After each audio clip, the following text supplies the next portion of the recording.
ആദ്യം തന്നെ നമുക്ക് ജന്മഭൂമിയിലൂടെ ഒന്ന് കണ്ണോടിച്ചാൽ പ്രധാനപ്പെട്ട വാർത്ത SDPI സ്ഥാനാർത്ഥി പിന്മാറുന്നു, മഞ്ചേശ്വരത്ത് ഡീൽ. ഇന്നലെ നമ്മൾ വളരെ വിശദമായി തന്നെ നൽകിയ വാർത്തയാണ്. PDPയും ഒപ്പം എന്നുള്ള ഒരു ചെറു ഹെഡ്ലൈൻ കൂടി മാസ്റ്റർ ഹെഡിനൊപ്പം ചേർത്തിട്ടുണ്ട്.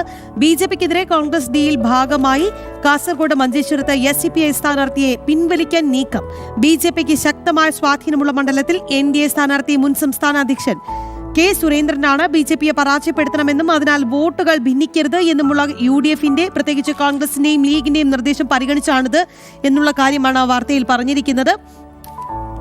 ഒപ്പം തന്നെ മോണാലിസ ബോസ്റ്റയുടെ വിവാഹം റഹീമും ശിവൻകുട്ടിയും കുരുക്കിൽ എന്നുള്ള വാർത്ത വളരെ പ്രാധാന്യത്തോടു കൂടി തന്നെ ജന്മഭൂമി നൽകിയിട്ടുണ്ട്. ദേശീയ SC/ST കമ്മീഷൻ തെളിവെടുപ്പ് നടത്തി. ഒരുപക്ഷെ ഈ വാർത്ത കൈകാര്യം ചെയ്തിട്ടുള്ള ചാനൽ നമ്മുടേതായിരിക്കും അല്ലേ?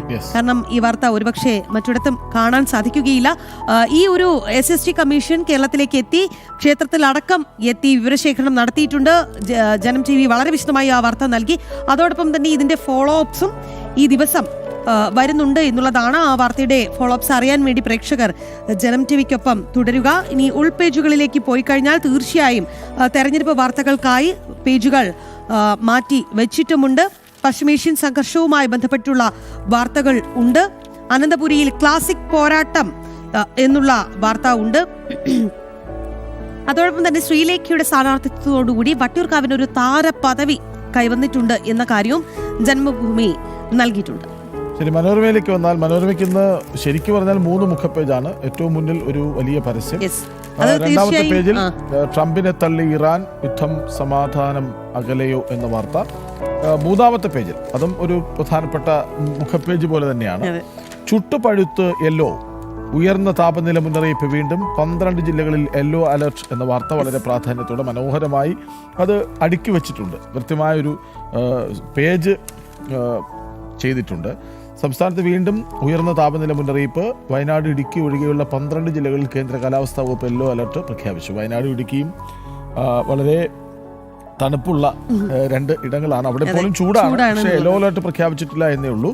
എന്തുകൊണ്ട് ഇത്ര ചൂട് എന്നൊരു ചോദ്യം, അതിനൊരു വിലയിരുത്തൽ. കുതിച്ചു കയറി വൈദ്യുതി ഉപയോഗം, അതായത് എല്ലാവരും സദാനേരം AC ഉള്ളവർ ACക്ക് കീഴിൽ ഫാൻ ഒരുപക്ഷെ മുഴുവൻ നേരവും ഫാനിങ്ങിന് ചുറ്റിക്കറങ്ങുന്നുണ്ടാവും. അപ്പോൾ അതെല്ലാം കൃത്യമായി ഈ വാർത്തയിൽ പറഞ്ഞു വെക്കുന്നുണ്ട്. മറ്റൊന്ന്, പ്രതിഭയ്ക്കെതിരെ സ്ത്രീവിരുദ്ധ പരാമർശം എന്ന വാർത്ത മുഖപ്പേജിൽ നൽകിയിട്ടുണ്ട്. മുസ്ലിം ലീഗ് നേതാവിനെ പാർട്ടിയിൽ നിന്ന് പുറത്താക്കി. സ്ത്രീവിരുദ്ധ പരാമർശത്തെപ്പറ്റി വിശദീകരിക്കുന്നതിനിടയിൽ പ്രതിഭ പൊട്ടിക്കരഞ്ഞു എന്ന വാർത്തയും മുഖപ്പേജിൽ നൽകുന്നുണ്ട്. ഇനി അടുത്ത പേജിലേക്ക്, അതായത് പ്രാദേശിക പേജിലേക്ക് വന്നാൽ, സ്വത്ത് വെളിപ്പെടുത്തി സ്ഥാനാർത്ഥികൾ. ആറ്റിങ്ങൽ, ചിറയൻകീഴ്, കാട്ടാക്കട, വാമനപുരം, തിരുവനന്തപുരം, പാറശാല, നെടുമങ്ങാട്, കോവളം, അങ്ങനെ തിരുവനന്തപുരം ജില്ലയിലെ പ്രധാനപ്പെട്ട സീറ്റുകളിലെല്ലാം സ്ഥാനാർത്ഥികളുടെ അതായത് അവരുടെ സ്വത്ത് എന്താണ് എന്ന് വെളിപ്പെടുത്തിക്കൊണ്ടുള്ള ഒരു വാർത്ത കൂടി ഇതിൽ നൽകിയിട്ടുണ്ട്. ഒരുപാട് വാർത്തകളുണ്ട്. ഇപ്പോൾ കർഷക പെൻഷൻ ഫയൽ വർഷങ്ങളോളം ഫ്രീസറിൽ എന്ന വാർത്ത. കർഷകർ വളരെ ബുദ്ധിമുട്ട് നേരിടുന്ന ഒരു കാലമാണ്. തെരഞ്ഞെടുപ്പാകുമ്പോൾ എല്ലാവരെയും ഒന്ന് ചേർത്ത് പിടിക്കാൻ വേണ്ടി ക്ഷേമ പെൻഷൻ 1-2 മാസത്തെ എത്തിക്കുന്നു. അങ്ങനെയൊക്കെ ചെയ്യുമ്പോഴും CPIയുടെ വകുപ്പിലെ പദ്ധതിക്ക് തുടക്കം മുതലേ തടസ്സമുണ്ടാക്കി കർഷക പെൻഷൻ മുന്നണിയുടെ നയമാണെന്ന് ബിനോയ് വിശ്വം പറയുന്നു. അങ്ങനെ പറയുന്നുവെങ്കിൽ അതിനർത്ഥം CPM അതിന് തടസ്സം നിൽക്കുന്നു എന്നാണ്. മിഥുൻ M. കുര്യാക്കോസിന്റെ വാർത്തയാണ്. കൃഷിവകുപ്പിന്റെയും CPIയുടെയും സമ്മർദ്ദം അവഗണിച്ച് കർഷക ക്ഷേമനിധി പെൻഷനുമായി ബന്ധപ്പെട്ട ഫയൽ ധനവകുപ്പിലിരുന്നത് നീണ്ടകാലം. 2021 മാർച്ചിൽ കൃഷിവകുപ്പ് തയ്യാറാക്കിയത് ഇപ്പോഴും അങ്ങനെ തന്നെ വർഷങ്ങളോളം ഫ്രീസറിൽ എന്ന വാർത്ത കൂടി മനോരമയിൽ നൽകുന്നു. നമുക്ക് വളരെ വേഗം ഒന്ന് മംഗളത്തിലേക്ക് കണ്ണോടിച്ചു കഴിഞ്ഞാൽ അതിൽ കഴിഞ്ഞ ദിവസം G. സുധാകരൻ നടത്തിയൊരു വെളിപ്പെടുത്തലുണ്ട്. അദ്ദേഹത്തിന് എന്താണ് ഇത്ര ഏറെ വൈകി വന്ന്, അദ്ദേഹം ഇത്രയും നാൾ ഉറക്കമായിരുന്നു, അങ്ങനെ പലവിധ ചോദ്യങ്ങൾ ഈ ഒരു അദ്ദേഹത്തിന്റെ വെളിപ്പെടുത്തലിന് പിന്നാലെ വന്നു. പക്ഷേ ചില കാര്യങ്ങൾ അദ്ദേഹം പറഞ്ഞു വെച്ചിരുന്നു എന്നുള്ളത് വാസ്തവം തന്നെയാണ്. G. സുധാകരന്റെ വെളിപ്പെടുത്തൽ. CPMനെ വരിഞ്ഞ് കൃഷ്ണപിള്ള സ്മാരകം എന്ന തലക്കെട്ടോടുകൂടി മംഗളം ഒരു വാർത്ത നൽകിയിട്ടുണ്ട്. ആ വാർത്തയ്ക്ക് അനുബന്ധമായി മറ്റു ചില റിപ്പോർട്ട്സ് കൂടിയുണ്ട്. എങ്കിൽ പോലും CPMൽ വിഭാഗീയത കത്തി നിന്ന് 2013 പാർട്ടിയെ വൻ പ്രതിസന്ധിയിലാക്കിയ P. കൃഷ്ണപിള്ള സ്മാരകം കത്തിക്കൽ ഈ തെരഞ്ഞെടുപ്പിൽ തിരിച്ചടിയാകുമോ എന്ന കാത്തിരിപ്പിലേക്ക് രാഷ്ട്രീയ കേരളം. കൃഷ്ണപിള്ളയുടെ പ്രതിമ കത്തിച്ചവർ ഇപ്പോഴും പാർട്ടിയിലുണ്ട് എന്ന മുതിർന്ന നേതാവായിരുന്ന J.